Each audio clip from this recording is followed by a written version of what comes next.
Hello दोस्तों, नमस्कार। स्वागत है एक बार फिर से आप सभी का अपने प्रिय चैनल पर। दोस्तों आपको बता दें जो अभी की सबसे बड़ी खबर आ रही है, जहां सेशेल्स में गरजते हुए उतरा भारतीय नौसेना का P-8I विमान। धरी रह गई चीन की कोरी धमकियां। बताएंगे सबसे बड़ी खबर दोस्तों। चीन की धमकी के बावजूद भी भारतीय नौसेना का P-8I विमान उतरा है दोस्तों। बताएंगे बड़ी खबर। और इसी बीच आपको बताएंगे जहां पर भारतीय सीमा में घुसा ड्रोन, पंजाब में नशे की खेप गिराई, BSF के जवानों ने फायरिंग की तो पाकिस्तान लौट गया। बताएंगे क्या है बड़ी खबर। और साथ ही साथ आपको बताएंगे जहां जो बाइडेन के बाद अब रूस भी भारत के साथ। जी हां दोस्तों, बताएंगे UNSC में स्थायी सदस्यता का किया समर्थन। और साथ ही साथ आपको सबसे बड़ी खबर बताएंगे दोस्तों, जहां पर 1 तारीख यानी 1 अक्टूबर से बदल जाएंगे कई नियम। सीधे आपकी जेब पर होगा इसका असर, कम या ज्यादा। सबसे पहले आपको उन नए नियम के बारे में बताने वाले हैं दोस्तों, तो आराम से बने रहेगा वीडियो के अंत तक। और अभी खबरों में आगे बढ़ने से पहले हमेशा की तरह दोस्तों अपने भारत देश के विकास का समर्थन करते हैं और मानते हैं कि अपना भारत देश जल्द ही विकसित देश बनने वाला है। और मोदी जी के नेतृत्व में विदेश नीति अपने भारत की सबसे बेस्ट और नंबर 1 है। तो इस वीडियो को भी कर दीजिए लाइक, चैनल को कर दीजिए सब्सक्राइब, बेल आइकन दबाइए, साथ ही कमेंट बॉक्स में लिख दीजिएगा जय हिंद। जी हाँ दोस्तों, तो चलते हैं पहली और सबसे बड़ी खबर की तरफ, जहां पर सेशेल्स में गरजते हुए भारतीय नौसेना का P-8I विमान चीन की धमकी के बाद भी उतरा। जी हां दोस्तों, धरी रह गई चीन की कोरी धमकियां। बता दें भारतीय नौसेना का गश्ती विमान P-8I सेशेल्स पहुंच चुका है दोस्तों। ये विमान सेशेल्स सरकार के अनुरोध पर उनके एक्सक्लूसिव इकोनॉमिक जोन में गश्त लगाएगा। भारत और सेशेल्स के बीच रक्षा संबंध बहुत पुराने हैं और यही कारण है कि सेशेल्स ने बिना किसी हिचक के चीनी आक्रामकता के खिलाफ सुरक्षा के लिए भारत की मदद ली है। चीन हिंद महासागर के देशों को भारतीय सैन्य उपस्थिति को लेकर चेतावनी देते रहता है। भारत ने भी समय समय पर सेशेल्स को आर्थिक और सैन्य मदद की है दोस्तों। कोरोना काल में भारत ने हिंद महासागर के इस छोटे से द्वीपीय देश को कोविड वैक्सीन की बड़ी खेप उपहार में सौंपी थी। इसके अलावा भारत ने सेशेल्स में मजिस्ट्रेट न्यायालय के नए भवन, सेशेल्स कोस्ट गार्ड को एक तीव्र गश्ती का नौका और 1 मेगावाट की क्षमता वाले एक और ऊर्जा संयंत्र और 10 उच्च प्रभाव वाली सामुदायिक विकास परियोजनाओं को पूरा किया है। जी हाँ दोस्तों, सेशेल्स हिंद महासागर में रणनीतिक रूप से काफी महत्वपूर्ण स्थान पर स्थित है। इस इलाके में वैश्विक समुद्री व्यापार का काफी बड़ा हिस्सा गुजरता है दोस्तों। और अफ्रीका के करीब होने के कारण सेशेल्स से पश्चिम की तरफ समुद्री डाकुओं का भी खतरा ज्यादा है। ऐसे में सेशेल्स को एक प्रमुख अड्डा बनाकर यहाँ से मिलिट्री ऑपरेशन को भी अंजाम दिया जा सकता है। इसके अलावा सेशेल्स चीन के जिबूती मिलिट्री बेस के रास्ते में भी स्थित है दोस्तों। ऐसे में जिबूती से गुजरने वाले चीनी युद्धपोतों और पनडुब्बियों पर भी यहाँ से नजर रखा जा सकता है। आपको बता दें हिंद महासागर में चीनी पनडुब्बियों की गतिविधियों पर निगाह रखने के लिए भारत ने सबमरीन हंटर्स P-8I विमान को तैनात किया है। और ये विमान एंटी सबमरीन और एंटी सरफेस वारफेयर को अंजाम देने में सक्षम है। यानी कि दोस्तों भारतीय नौसेना का P-8I विमान काफी ज्यादा ताकतवर और काफी ज्यादा खतरनाक है। जी हाँ दोस्तों, क्योंकि ये कभी भी हमला भी कर सकता है। और ऐसे में दोस्तों चीन की धमकियों के बावजूद भी भारतीय नौसेना का ये समुद्री जहाज P-8I विमान सेशेल्स में उतरा है दोस्तों। ऐसे में अगर आप भी अपने भारत के विमानों का लोहा मानते हैं दोस्तों, तो इस वीडियो को अधिक से अधिक शेयर कर दीजिएगा व्हाट्सएप, फेसबुक, ट्विटर पर, और लाइक करना मत भूलिएगा। साथ ही इस सवाल का जवाब जरूर दीजिएगा दोस्तों कि आखिर क्या होता है एक्सक्लूसिव इकोनॉमिक जोन। बात करें अगली बड़ी खबर की, जहां भारतीय सीमा में घुसा ड्रोन, पंजाब में नशे की खेप गिराई, जिसके बाद BSF जवानों ने फायरिंग की तो पाकिस्तान लौटा। बता दे पाकिस्तान से शनिवार देर रात एक बार फिर ड्रोन भारतीय क्षेत्र में घुसा दोस्तों और नशे की खेप गिराकर लौट गया। सीमा सुरक्षा बल के जवानों ने रविवार को सुबह सर्च अभियान के दौरान सीमांत गांव धनोवा के एक खेत से हेरोइन की खेप बरामद की है। इसका वजन 3.25 किलो है दोस्तों। सीमा सुरक्षा बल के जवान और पंजाब पुलिस ने मिलकर इलाके में देर शाम तक सर्च अभियान चलाया। सीमा सुरक्षा बल के जवान घरिंडा थाना क्षेत्र में शनिवार की रात सीमा पर गश्त कर रहे थे। इस दौरान जवानों ने सीमा निगरानी चौकी बोले तो BOP रतन खुर्द इलाके में पाकिस्तान से एक ड्रोन आने की आवाज सुनी। जवानों ने तुरंत फायरिंग की तो ड्रोन वापस पाकिस्तान चला गया। इसके बाद जवानों ने दिन निकलने पर पुलिस के साथ मिलकर पूरे इलाके को घेर लिया और सर्च अभियान शुरू किया। जी हाँ दोस्तों, बढ़ते हैं एक और बड़ी खबर की तरफ, जहां ताइवान को लेकर चीन की खुली धमकी। कहा रास्ते में आने वालों को मिलेगा करारा जवाब। बता दें चीन ने ताइवान पर अपने दावे को लेकर प्रतिबद्धता रेखांकित करते हुए शनिवार को विश्व नेताओं से कहा कि जो कोई भी स्वशासित द्वीप एकीकरण से उसके संकल्प के रास्ते में आएगा उसे करारा जवाब का सामना करना पड़ेगा। चीन ताइवान पर अपने दावे का जोरदार बचाव करता है। ताइवान 1949 के गृह युद्ध के बाद चीन से अलग हो गया था दोस्तों। चीन बराबर ताइवान पर अपना दावा ठोकते रहता है और उसे अपने प्रांतों में से एक के रूप में देखता है। जी हाँ दोस्तों, चीन के विदेश मंत्री वांग यी ने संयुक्त राष्ट्र महासभा में कहा कि जब चीन एकीकृत हो जाएगा तभी ताइवान सागर क्षेत्र में सच्ची शांति हो सकती है। बाहरी हस्तक्षेप पर जवाब देने के लिए सबसे सशस्त्र कदम उठाएगा। दोस्तों, अमेरिकी प्रतिनिधि सभा की स्पीकर नैन्सी पेलोसी की ताइवान की हालिया यात्रा से अमेरिका और चीन के बीच तनाव और बढ़ा है। चीन के लिए ताइवान देश की नीति का मुख्य मुद्दा रहा। जी हाँ दोस्तों, बढ़ते एक और बड़ी खबर की तरफ, जहाँ पर जो बाइडेन के बाद अब रशिया भी भारत के साथ यूएनएससी में स्थायी सदस्यता का किया समर्थन। जी हाँ दोस्तों, संयुक्त राष्ट्र सुरक्षा परिषद में स्थायी सदस्यता के लिए रशिया ने एक बार फिर से भारत का खुलकर समर्थन किया है। संयुक्त राष्ट्र महासभा में रूसी विदेश मंत्री सर्गेई लावरोव ने कहा है कि हम सुरक्षा परिषद को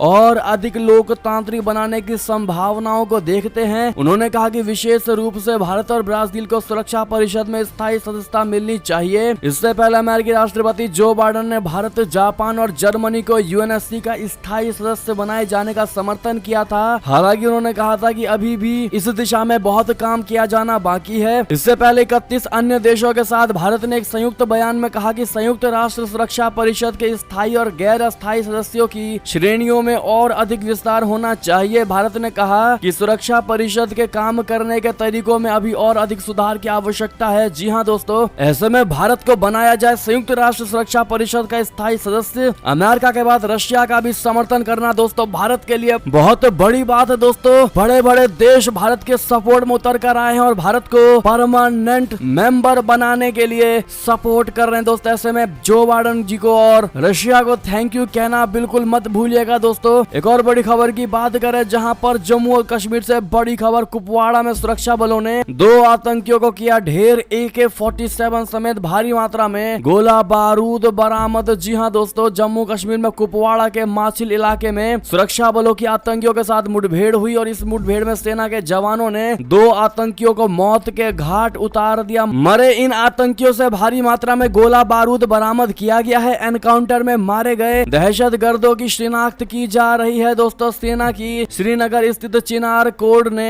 ट्वीट किया दोस्तों की सेना और जम्मू कश्मीर पुलिस की ओर से संयुक्त अभियान चलाया गया। आज सुबह एलओसी के पास टेकरी नार माछिल सेक्टर कुपवाड़ा में घुसपैठ की कोशिश नाकाम कर दी गई। गोलीबारी में 2 आतंकवादी मार गिराए गए। 2 AK राइफल, 2 पिस्तौल, 4 ग्रेनेड और युद्ध में प्रयोग की जाने वाली अन्य चीजें बरामद की गई। पुलिस ने कहा कि आतंकवादियों की पहचान की जा रही है। जी हाँ दोस्तों, ऐसे में इन दोनों आतंकियों को ढेर करने के लिए दोस्तों अपने जवानों को थैंक यू कहना मत भूलिएगा। अगली खबर की बात करें, जहां रशिया में पुतिन के खिलाफ जनता का विद्रोह, अब सांसद भी हुए लामबंद, जबरन सैन्य तैनाती पर बौखलाए। जी हाँ दोस्तों, रशिया में राष्ट्रपति व्लादिमीर पुतिन के खिलाफ जनता सड़कों पर उतर आई है। दोस्तों, राजधानी मॉस्को, सबसे बड़े व्यापारिक शहर सेंट पीटर्सबर्ग और व्लादिवोस्तोक में जमकर प्रदर्शन हो रहे हैं। लोग 3 लाख रिजर्व रूसी सैनिकों की तैनाती के फैसले का विरोध कर रहे हैं। रशिया के 2 सबसे वरिष्ठ सांसदों ने रविवार को रूसी सेना के मोबिलाइजेशन को लेकर पुतिन की आलोचना की। उन्होंने क्षेत्रीय अधिकारियों को स्थिति से निपटने और जनता के गुस्से को भड़काने वाली जातियों को तेजी से हल करने का आदेश दिया। जी हाँ दोस्तों, पुतिन ने 3 दिनों पहले ही द्वितीय विश्व युद्ध के बाद से पहली बार रूस की पहली सैन्य लामबंदी का आदेश दे दिया था। उनके इस आदेश के बाद पूरे रशिया में विरोध प्रदर्शन शुरू हो गए थे। बड़ी संख्या में लोगों को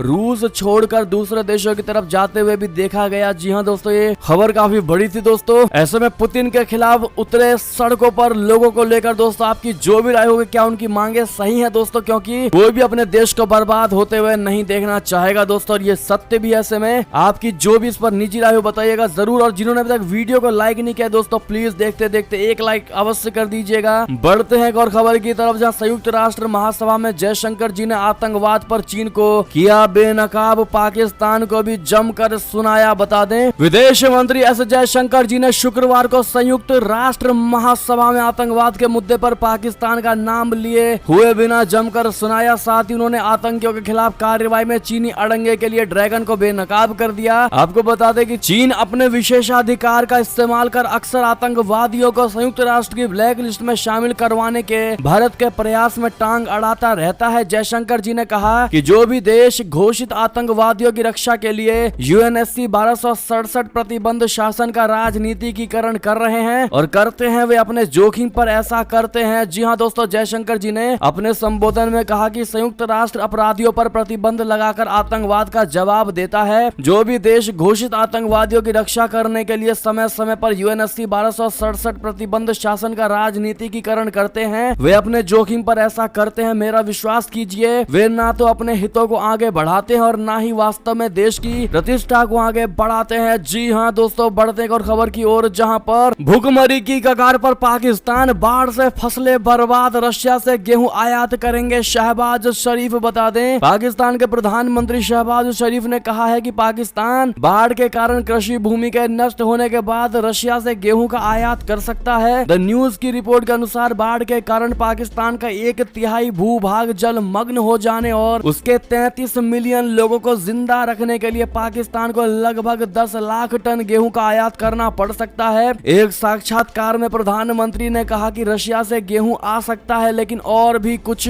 प्रस्ताव है। जी हाँ दोस्तों, देश को उर्वरक की भी जरूरत है, उनके अपने कारखाने बंद हैं। उन्होंने कहा कि जून में बाढ़ आने से पहले ही पाकिस्तान को अनाज की कमी और कच्चे तेल की आसमान छूती कीमतों से गंभीर चुनौतियों का सामना करना पड़ा था, जो मुख्य रूप से यूक्रेन पर रशिया के 24 फरवरी के आक्रमण के कारण हुई थी। शरीफ ने कहा कि आसमान छूती कीमतों ने तेल के आयात को हमारी क्षमता से परे कर दिया है और भारी बाढ़ से नुकसान और विनाश के साथ समाधान बेहद कठिन हो गए हैं। जी हाँ दोस्तों, अगली बड़ी खबर की बात करें, जहां पर जिनपिंग की नजरबंदी के अटकलों के बीच सीपीसी का बयान, कहा शी के निर्देशों के मुताबिक ही होगी पार्टी की कांग्रेस। जी हाँ दोस्तों, चीन के राष्ट्रपति शी जिनपिंग के नजरबंद होने की अटकलों के बीच वहां अगले महीने होने वाली 20वीं सीपीसी राष्ट्रीय कांग्रेस से जुड़ा बड़ा अपडेट सामने आया है। चीन की कम्युनिस्ट पार्टी ने कहा है कि अगले महीने होने वाली पार्टी की 20वीं कांग्रेस राष्ट्रपति शी जिनपिंग द्वारा तय किए गए दिशा निर्देशों के मुताबिक ही होगी। सीपीसी ने कहा कि हर 5 साल में एक बार होने वाली इस कांग्रेस में लगभग 2300 प्रतिनिधियों को निर्वाचित किया जाएगा। गौरतलब है कि इस कांग्रेस में राष्ट्रपति शी जिनपिंग को रिकॉर्ड तीसरे कार्यकाल के लिए व्यापक रूप से समर्थन मिलने की उम्मीद है। जी हाँ दोस्तों, बात करें एक और बड़ी खबर की, जहां पर भारत का वो रहस्यमय विमान जो पाकिस्तान में घुस जाता और उसे भनक तक नहीं लगती, बिना हथियार के ही दुश्मन को दे देता मात। बता दें, दुनिया का सबसे तेज लड़ाकू विमानों में से एक 80,000 फीट से भी ज्यादा की ऊंचाई पर उड़ान भरने की क्षमता, आवाज से 3 गुना अधिक की स्पीड और शीत युद्ध का सबसे शक्तिशाली टोही विमान, यही पहचान रही है MiG-25 की। जी हाँ दोस्तों, इसकी क्षमता का आकलन इसी बात से किया जा सकता है कि जब तक इस विमान का पायलट नहीं चाहता था कि दुश्मन को इसका पता चले, इसका पकड़ाना लगभग नामुमकिन था। भारत ने 1981 में MiG-25 को रशिया से खरीदा था। तब पाकिस्तान के साथ 2 युद्ध हो चुके थे दोस्तों और सीमा पर तनातनी की स्थिति बनी रहती थी और यही कारण रहा कि भारत ने उस दौर के सबसे बेहतरीन जासूसी विमानों को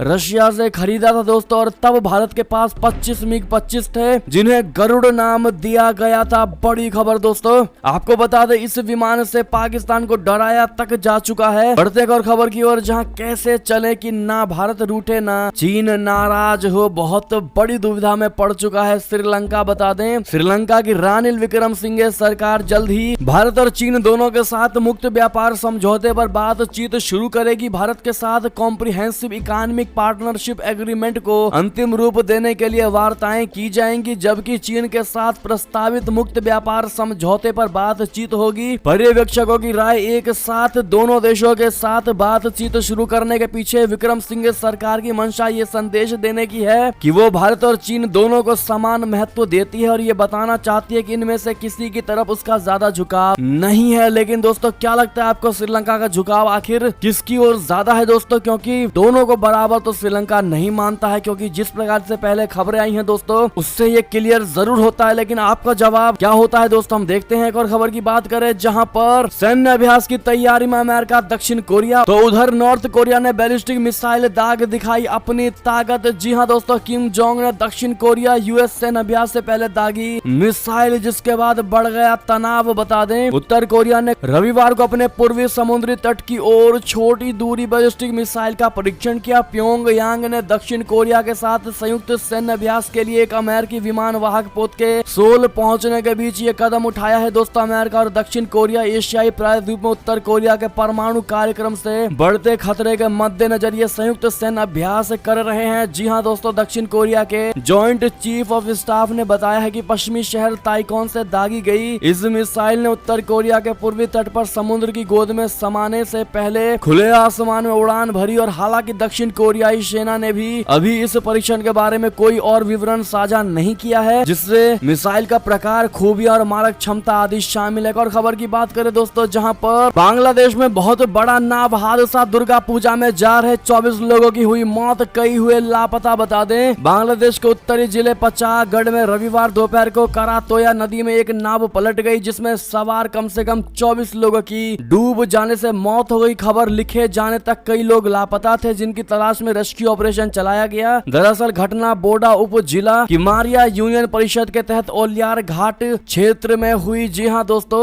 बचाए गए यात्री और स्थानीय लोगों के अनुसार बोडा, पंचपीर, मारिया और बंगाली क्षेत्रों के हिंदू समुदाय के लोग महालय के अवसर पर देवी दुर्गा की पूजा करने के लिए ओलिया घाट से बादेश्वर मंदिर की ओर जा रहे थे। जी हां दोस्तों, और बताया जा रहा है कि नाव में क्षमता से अधिक लोग सवार थे और यही कारण की वजह से नाव पलट गई। एक और खबर की ओर चले दोस्तों, जहां पर पुणे में पाकिस्तान जिंदाबाद कहने वालों के खिलाफ देशद्रोह का केस हुआ दर्ज। पुलिस ने एफआईआर में जोड़ी धाराएं। बता दें, महाराष्ट्र के पुणे में विरोध प्रदर्शन के दौरान कथित तौर पर पाकिस्तान जिंदाबाद के नारे लगाने वालों के खिलाफ दर्ज एफआईआर में देशद्रोह की धारा भी जोड़ दी गई है। दोस्तों, इस मामले में पुलिस ने पॉपुलर फ्रंट ऑफ इंडिया बोले तो पीएफआई के संदिग्ध 60 से 70 कार्यकर्ताओं के खिलाफ केस दर्ज कर लिया है। कार्यकर्ताओं की ओर से यह प्रदर्शन राष्ट्रीय जांच एजेंसी एएनआई की ओर से पीएफएफ के कई संदिग्ध ठिकानों पर हुई दोस्तों छापेमारी और गिरफ्तारी के विरोध में किया गया था। आपको बता दें, बुंड गार्डन पुलिस स्टेशन के अधिकारी ने कहा कि उन्होंने पहले से दर्ज एफआईआर में भारतीय दंड संहिता की धारा 109, 120 बी, 124 ए, 153 ए और बी को जोड़ा है। दोस्तों, बुंदर गार्डन पुलिस स्टेशन के वरिष्ठ निरीक्षक प्रताप मानकर ने कहा कि हमने शुक्रवार को पीएफआई के कार्यकर्ताओं के खिलाफ मामला दर्ज कर लिया है दोस्तों, और आज हमने मामले में नई धाराएं जोड़ दी हैं और आगे की जांच जारी है। अगली बड़ी खबर की बात करें, जहां पर कांग्रेस चीफ बनने से पहले ही गहलोत ने दिखा दी गांधी परिवार को ताकत।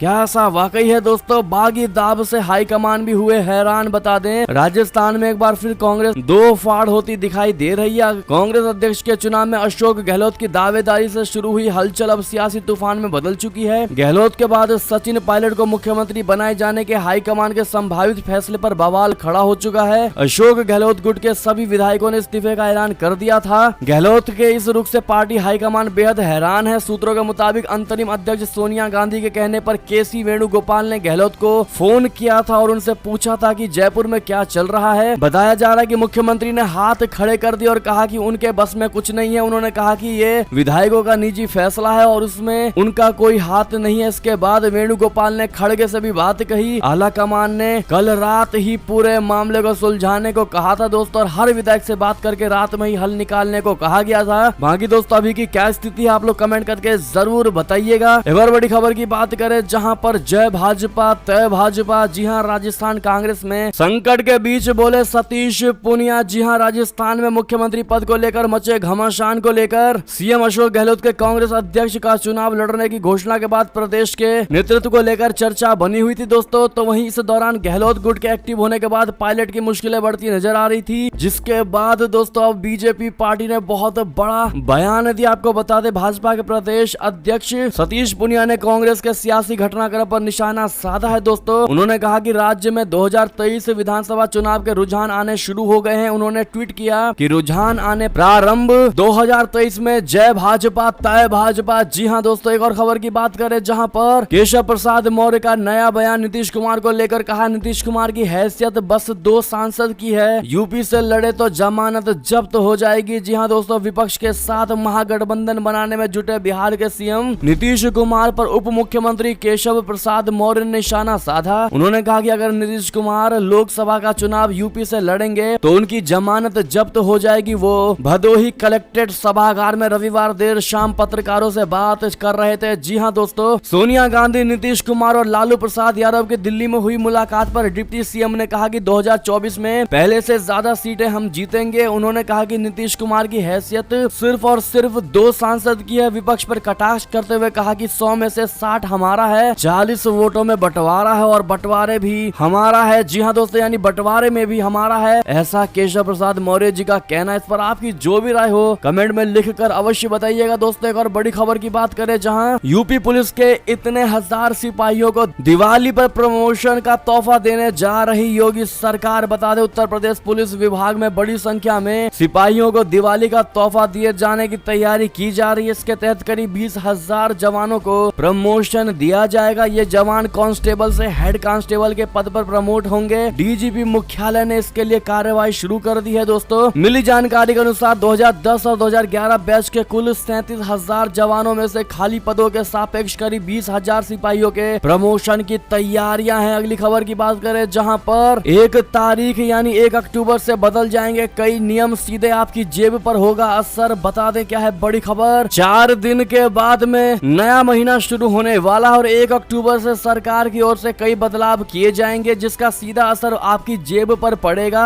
इसमें स्मॉल सेविंग स्कीम से लेकर गैस सिलेंडर की कीमतों समेत कई तरह के बदलाव शामिल है। आपको बता दें दोस्तों कि 1 तारीख से क्या क्या बदलाव होने जा रहे हैं, जो कि पहला है स्मॉल सेविंग्स स्कीम के ब्याज में दरों में होगा बदलाव। केंद्र सरकार की ओर से हर 3 महीने के बाद में स्मॉल सेविंग्स स्कीम की ब्याज दरों की समीक्षा की जाती है, तो सरकार जल्द ही PPF senior citizen saving scheme Sukanya Samriddhi Yojana में मिलने वाले ब्याज की राशि में इजाफा कर सकती है। जी हाँ दोस्तों, केंद्र सरकार की ओर से 30 सितंबर को नई ब्याज दरों का इस्तेमाल किया जा सकेगा, जो कि 1 अक्टूबर से लागू होगी। जी हाँ दोस्तों, साथ ही साथ टोकनाइजेशन सिस्टम होगा लागू। जी हाँ, आरबीआई 1 अक्टूबर से कार्ड ऑन फाइल टोकनाइजेशन नियम ला रही है। दोस्तों रिजर्व बैंक ऑफ इंडिया का कहना है कि टोकनाइजेशन सिस्टम में बदलाव आने के बाद कार्ड होल्डर्स को ज्यादा सुविधाएं और सुरक्षा मिलेंगी। टोकनाइजेशन सिस्टम लागू करने का उद्देश्य ऑनलाइन बैंकिंग फ्रॉड को रोकना है। जी हाँ दोस्तों, साथ ही गैस सिलेंडर के रेट से हो सकते हैं कम। सबसे बड़ी खबर दोस्तों, गैस सिलेंडर के दाम कम होने की उम्मीद जताई जा रही है। साथ ही साथ डीमेट अकाउंट के नियमों में बड़ा बदलाव होगा और अटल पेंशन योजना के नियमों में भी होगा बड़ा बदलाव। जी हाँ दोस्तों, यानी इसके अलावा 1 तारीख से टैक्स का भुगतान करने वाले कस्टमर अटल पेंशन योजना का फायदा नहीं ले सकेंगे। दोस्तों अभी के नियमों की बात करें तो इस समय 18 साल से लेकर 40 साल तक का कोई भी व्यक्ति इस सुविधा का फायदा ले सकता है, चाहे वो टैक्स भरता हो या फिर नहीं। जी हाँ दोस्तों, और इसी बीच ये थी अब तक की सारी बड़ी खबरें। आपको हमारी खबर कैसी लगी? आशा करता हूँ बहुत अच्छी लगी होगी। दोस्तों अगर थोड़ी भी अच्छी लगी तो इस वीडियो को